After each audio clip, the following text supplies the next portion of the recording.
Today we're going to look at how to change a wheel in the event of a flat tyre. This is relevant to all classic cars, but we'll be demonstrating on this Jaguar XK120. First, a safety warning. If you're not confident in what you're doing or you feel you're in a dangerous situation, call for recovery, get help and move to a safe location. Most importantly, you'll need a spare tyre. It may sound ridiculous, but you would not believe the amount of times that I have seen bald, flat, damaged or even missing spare wheels. It's fine to have an older tyre or wheel to get you home out of trouble, but it has to be safe and usable. Check that it's got tread, check that it's got air in it. Also, if you've got an XK120, the wheels can become really wedged in here over time, so check that you can get it out, because the last thing you need is to be in a difficult situation and not be able to pull your wheel out. Let's gather up the tools we're going to need to do this job. I recommend you carry these in your car. Do check your boot to see if you've got them. First of all, you want a jack. We recommend a sturdy, quite modern scissor jack like this. It's also handy to have a block of wood or a bit of cardboard just to put between the jack and your chassis to protect it. Then you'll need a tool for removing your wheels. This car has wire wheels, so you want a good copper hide hammer like this one. If you've got steel wheels and spats, you'll want a T-key to remove your spats and a tyre iron. Some people like these wooden spinner protectors. We don't recommend using them. I feel it's hard to get the wheel done up properly with them. They tend to splinter, it's easy to slip and end up with something knocking the wing of your car. I would rather replace a slightly damaged spinner. They're not terribly expensive than risk damage to the car. If you've got an E-type with federal spinners, you'll need one of these tools to remove the wheel. Make sure you've got that in your boot. If you want a video on federal spinners and why they're called that, let me know in the comments. Next, you'll need to jack up your car. We've already done videos on jacking up both XKs and E-types. We'll pop links to these in the comments or description below and you can watch those. With the car up and off the ground and safely supported, it's time to remove your wheel. We're demonstrating here on a car with wire wheels. If you have a car with steel wheels, obviously you'll need a tyre iron. I think most people know how to undo that.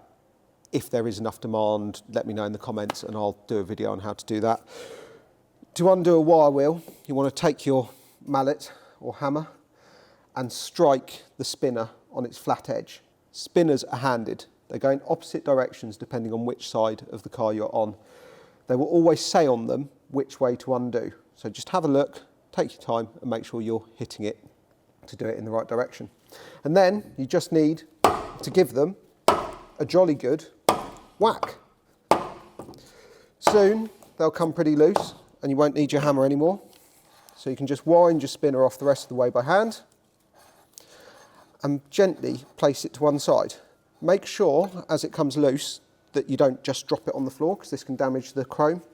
I advise placing it with the threads facing up to avoid dirt getting into them, and then you want to take your wheel off. You can do that by pulling on the tyre. I prefer to pull on the spokes.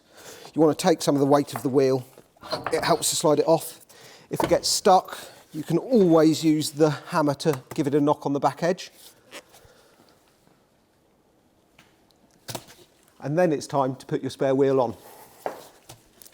Simply roll it into position, take the weight and gently slide it on. Again, you can do this by holding the tyre or the spokes. I find supporting it slightly with my foot underneath and give it a bit of a wiggle onto the splines until it seats all the way home. Then we take our spinner again. As discussed, it's got an arrow telling you which way to undo it, so we're going in the opposite direction to the arrow to do it up. And just gently wind it on. Sometimes if you're struggling to locate the threads, you can wind it in the opposite direction to kind of get a feel for where the thread should be.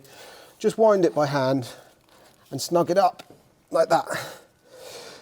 Then take your hammer again, and we're going to do it up just by giving it a good firm knock.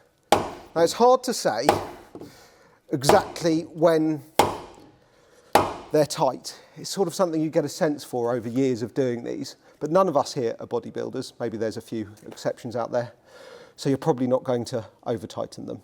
Better to go as far as you can than have your wheel falling off. And then you drop it back down off the jack. Before you do so, make sure your wheel's secure, make sure there's nothing underneath the car that it's going to crash down onto, make sure you're safe and clear, and you're done. One final tip for you, a plastic or nylon ended hammer like this is really helpful. They're more gentle on the spinners, they've got a bit more heft to them, and they last a really long time. I've had this one for over a decade, and you can see it's lasted me really well, and it gets a lot of use. There's no sponsorship here, but thought if you're listening, maybe you could send me some new tips. Thank you for watching. If you've found this useful, please do share it with other classic car owners, particularly XK or E-Type owners. We're building up a playlist of these helpful how-to videos, so do like, subscribe, follow to get more, and we'll see you on the next one. Thank you.